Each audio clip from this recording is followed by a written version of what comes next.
Double feature starring Jackie Gleason with Les Tremaine, Andy Rutzel, Toots Camerata and his orchestra, and Miss Patsy Garrett. Now here's the big boy himself, Jackie Gleason.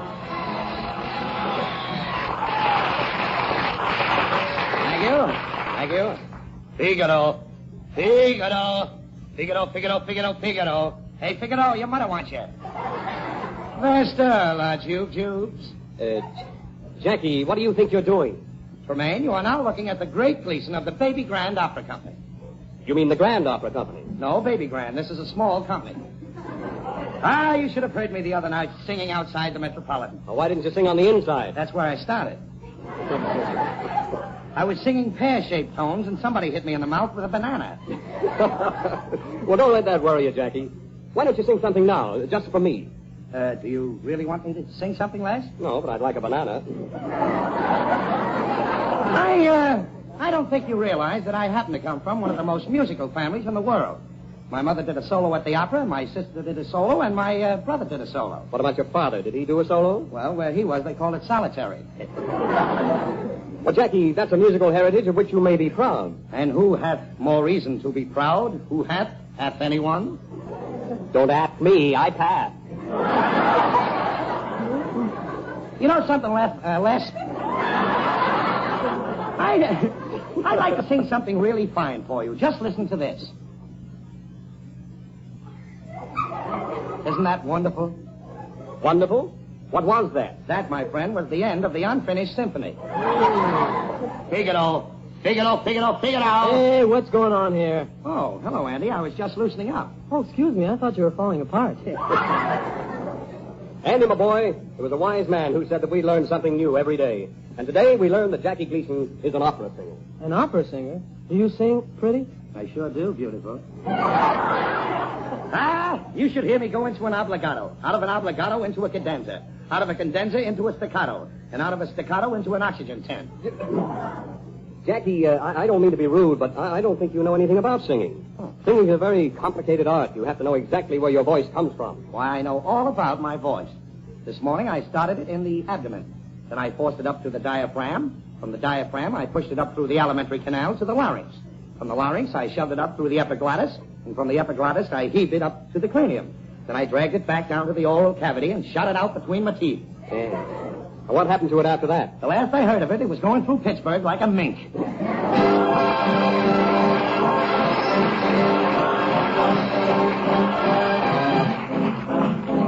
Jackie, if you really want to know how a voice should travel from the diaphragm to the epiglottis, listen to Andy Russell as he sings Sunny Side of the Street.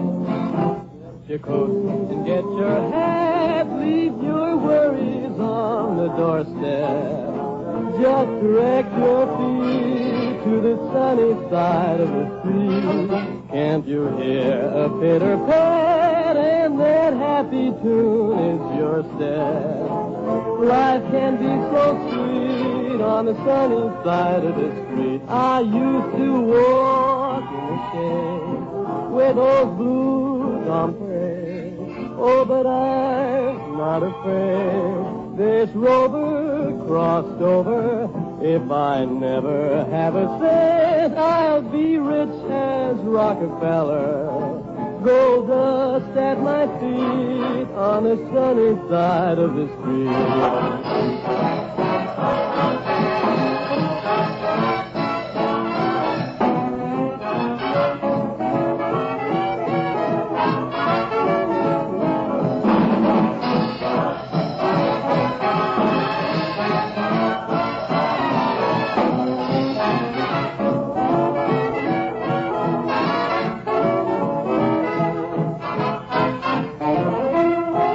I used to walk in the shade with those blues on parade. Oh, but I'm not afraid. This rover crossed over, and if I never have a cent, I'll be rich as Rockefeller. Gold dust at my feet on the side of the street that's sunny.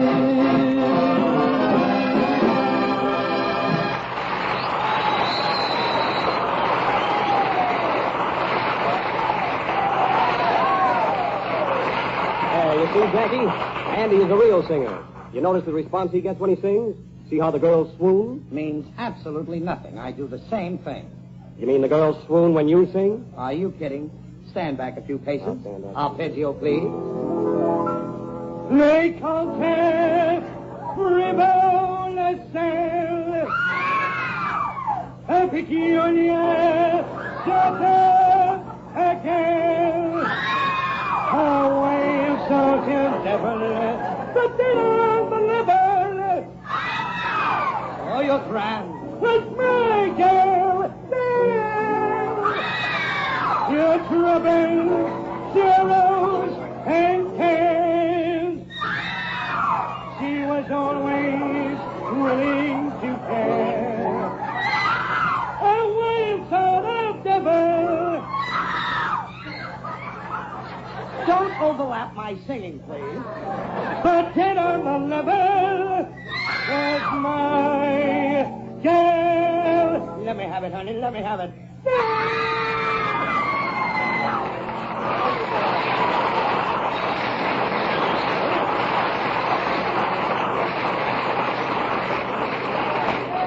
Well, just call a doctor and have the girls removed. Well, Les, how did you like that song? Didn't you like that closing passage? Yes. But your middle section, entirely too bravura forzando. That happens to be the way this suit fits. No, Jackie. Every musician should be familiar with musical terms. Now, for instance, what do you know about rubato, glissando, miserere, grosso?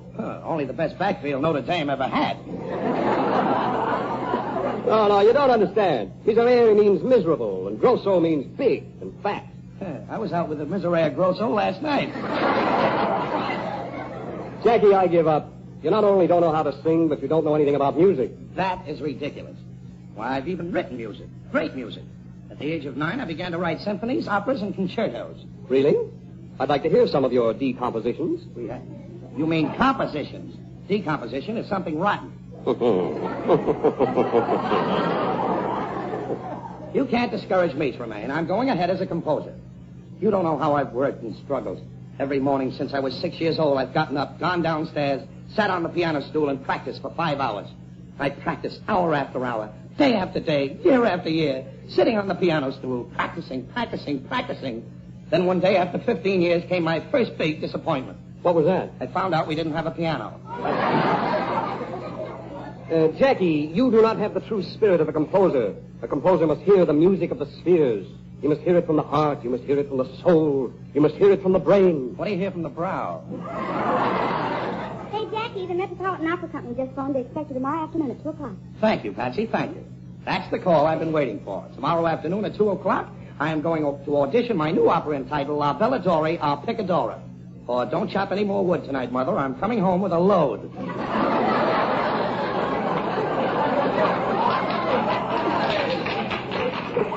Jackie, you don't mean you've written a grand opera. Gee, I didn't think you could do that, Jackie. You didn't think I could write an opera? I didn't think you could write. Yeah. I hope you're going to audition this opera in style, Jackie. You know, you should get somebody to sing the aria. Oh, well, gosh, I can help you. Then listen to what I can do. A little worm saw another little worm fly in the field one day. He fell in love with the other little worm, and his heart was light and gay. You're beautiful, he told the little worm. I'd like to be your friend. Don't be a dope, the other worm replied, 'cause I'm your other end.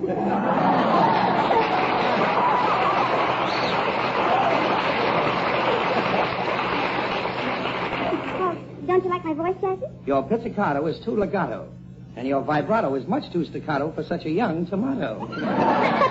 Well, you just don't appreciate good singing. Why, my voice sets men's hearts ticking. It awakens them. It has a ring in it. Well, wind it up and set it for 8 o'clock. Now, the next thing we ought to find is a leading man. Yes, that's right. Now, where can we find a handsome, romantic young singer? Hello, Mr. Gleason. How are you, Andy? The man who plays the part must have dark hair and eyes and a beautiful lyric voice. Hello, Mr. Gleason. How are you, Andy? He must have dash. He must have dash and charm. He must be the great lover type. Hello, Mr. Gleason. How are you, Andrew? He must have... Why, Andy, you're just the man I'm looking for. Do you mean it, Mr. Gleason? Yes, will you run down to the corner and get me a bag of pistachio nuts? Jackie, Andy's the very man to sing the romantic lead. Do you know anything about opera, Andy? Sure, Jackie. Opera runs in my family. My brother's at home right now singing a duet from Faust. Who with? Me? Well, what are you doing here? Oh, I finished first. He finished first.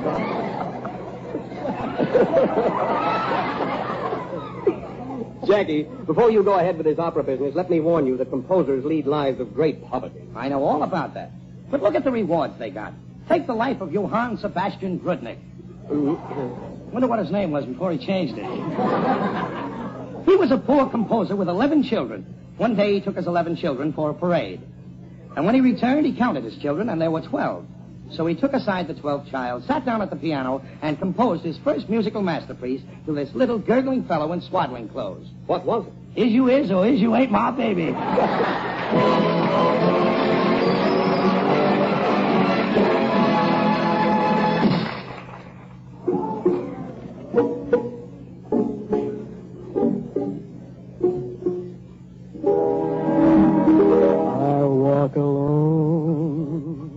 Because to tell you the truth, I'll be lonely. No, I don't mind being lonely. When my heart tells me you are lonely too, I'll walk alone. They'll ask me why, and I'll tell them I'd rather. There are dreams I must gather, dreams we fashioned the night you held me tight. I'll always be near you wherever you are each night. In every prayer, and if you call, I'll hear you. No matter how far, just close your eyes, and I'll be there. Please walk alone, and send your love and your kisses to guide me. Till you're walking beside me, I'll walk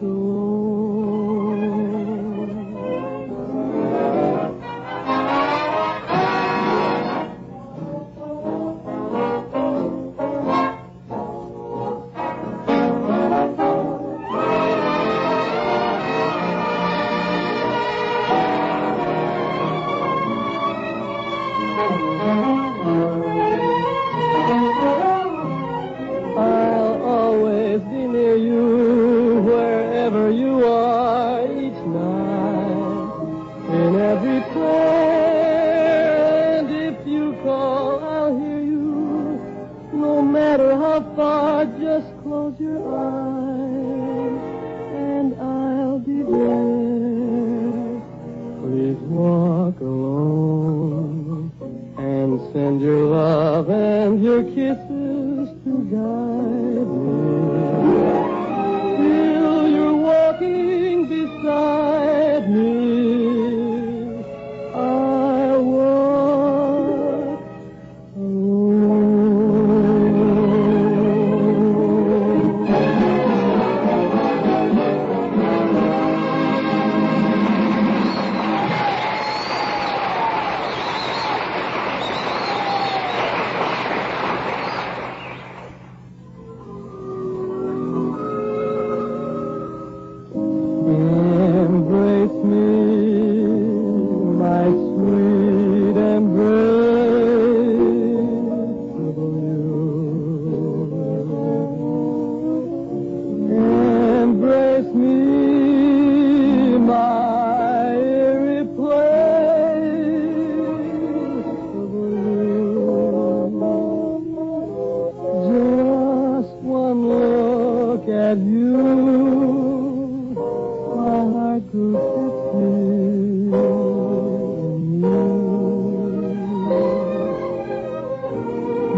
Come to Papa,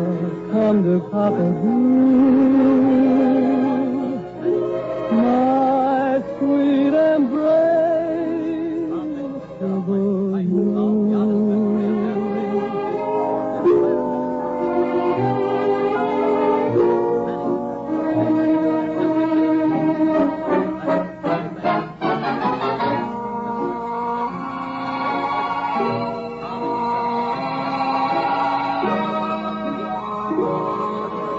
you.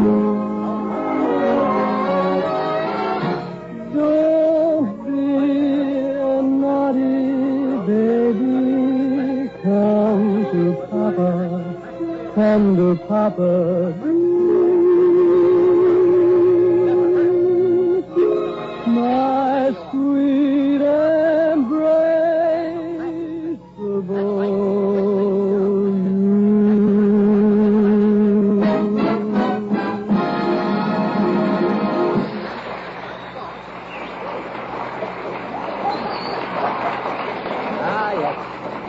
Boy, what an opera. What an opera I wrote. The overture opens with a whale on the trumpet. Now all I have to do is teach a whale to play a trumpet. Now, wait a minute, Jackie. What's the plot of your opera? It's about a king who is receiving a committee. The first committeeman steps forth, sings, and dies. The second man steps forth, sings, and dies. The third man steps forth, sings, and dies. But operas don't have plots like that. Now, take your favorite opera, for instance. Hey, what is your favorite opera? Well, the one I like best is The Barber of Seville. The way it's sung by my uncle, Fortissimo Gleason. Otherwise known as Lawrence Forbits. He sings twice as loud as Lawrence Tibbets. How do you like Rigoletto and Traviata? With meatballs and plenty of sauce. Now, let's take the plot of Puccini's great opera, Tosca. Throughout the opera, the leading tenor, Cavaradossi, is chased by the police. He sings that bad, huh? And then, in the final scene, the hero's sweetheart stabs the chief of police and places a lighted candle at his feet. Oh, it isn't enough she stabs him. She's got to give him a hot foot. I remember the night I heard Caruso sing Tosca. He had a magnificent voice. You should have heard my uncle. He was such a great singer that 2 years after he lost his voice, he was still singing Pagliacci in sign language. Is he still singing? No, he broke his finger hitting a high C, and we had to shoot him. Jackie, why don't you spare yourself some grief? Stay away from opera. You're more the jukebox type. You see? Jukebox? Never mention jukebox to me. Why not? Sit down, and I'll tell you. It was in a cocktail lounge of Park Avenue's most fashionable restaurant that I first fell in love. There she was, standing in the corner. The lights were on. Her discs were revolving. I looked at her and she turned green. Purple, yellow, all the colors of the rainbow dashed through her neon veins. I had never seen such a beautiful jukebox. She was dynamic, electric, orthophonic. Entranced, I walked over, put a nickel in her, and she played the song that was to become our song. Bessie Me Mucho. It was the beginning of a tragic romance. Night after night, it was just Cukie and I and Bessie Me Mucho. Bessie Me Mucho. Bessie Me Mucho. I just couldn't get enough of her Bessie Me Mucho.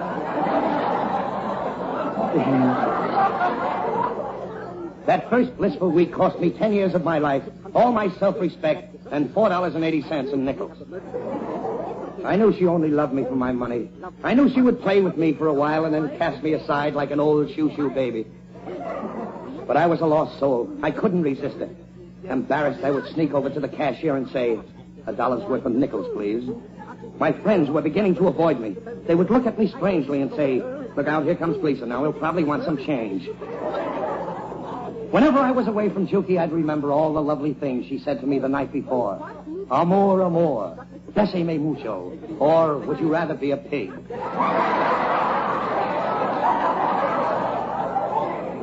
And that tender mad night, when she had the hiccups and kept singing, it had to be you, it had to be you, it had to be you, it had to be you.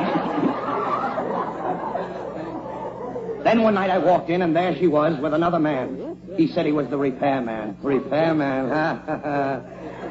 There he was, standing close to her, a glass in one hand and a can in the other. They both were getting oiled. After that, she was never quite the same toward me. We began to have little arguments. She'd talk back to me. I'd push number 3, and she'd play number 4. At first, all she wanted was nickels. But now she wanted dimes and quarters, too. I was running out of cash. One night, with my last nickel, I asked her to play Besame Mucho. She lit up and yelled, "Get out of here and get me some money soon." She was giving me the needle. Then, one awful night it happened. I noticed that gay, vivacious Juki was slipping. Her neons were sagging. She was getting careless about changing her records. And she was slowing down. Yes, she was slowing down. As I turned to say goodnight, she said, "I'll be seeing you." I looked at her horrified. With my heart pounding, I realized what this meant. She was tilted.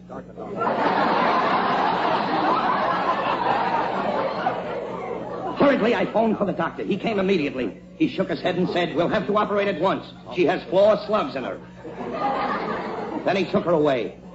The next night, I went back to the place, our place. And there, instead of Juki standing in her corner, I saw a loud, flashy, painted hussy, a bleached blonde with a curly maple top. She winked at me with a magic eye, and guiltily, I slipped her a nickel. I don't know why I did it. I was so ashamed. Juki in the hospital and me playing around with another machine. So I went home and I waited for Juki's return, but she never came back. She left the hospital and disappeared. I searched for her in candy stores, bingo parlors, pool rooms, delicatessens. Then one day I heard she was working in McGillicuddy Saloon. She had a new steel arm and a new set of waxes. I rushed down to find her. I walked in and my heart stood still. There was a big crowd around her. I realized immediately something was wrong. I pushed my way through the crowd and said, "Give her air." There she was on the barroom floor, an old slut. How she had changed. There were circles under her eyes where people had set down wet glasses. All the color was gone on one side, and she had blown a fuse. I picked her up in my arms. I put a nickel in her, but nothing happened. I shook her. "Speak to me," I cried. "Speak to me." Her lights had gone out. She was just an empty shell. She had no motor to guide her.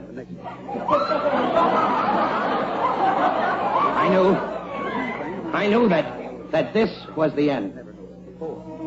I put my arms around her. Tears were running down my face. The only jukebox in the world that could ever mean anything to me was dying in my arms. And without a nickel. But before she died, I held her close and whispered, "Goodbye, Juki." She smiled tenderly and replied, "Goodbye, Jerky."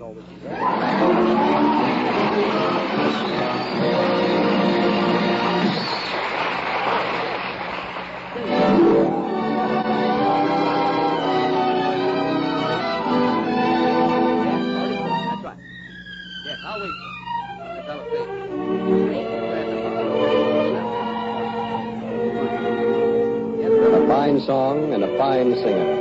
Andy Russell brings us his version of "Don't Blame Me." Don't blame me for falling in love with you. I'm under your spell, but how can I help it? Don't blame me. Can't you see the things that you do? If I can conceal the thrill that I'm feeling, don't blame me. I can't help it if that doggone moon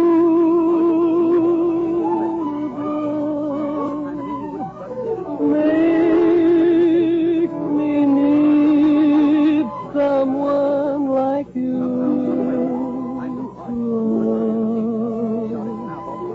Blame your kiss as sweet as a all your charms that melt in my arms, but don't blame me. I can't help it if that doggone moon above makes me need someone like you.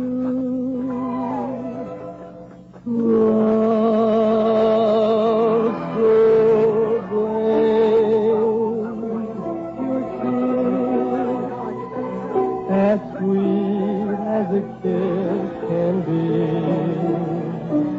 and blame all your charms that melt in my arms, but don't blame me.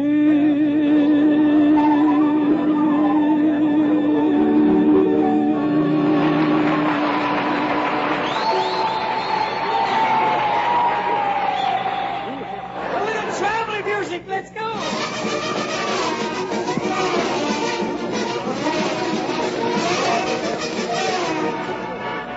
Follow a tale of breathtaking adventure.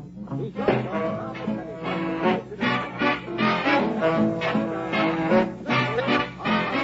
Hey, you kids, get off of that roof!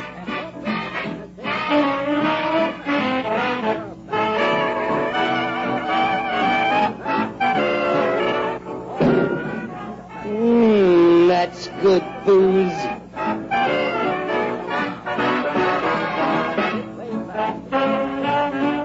Oh, watch out for those swinging doors, Mr. Dennehy.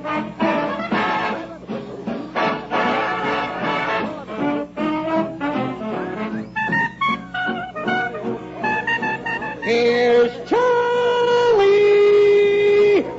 This is the Armed Forces Radio Service.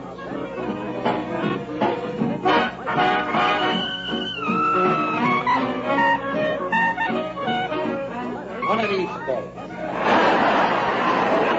One of these days. Pow! Right next to you.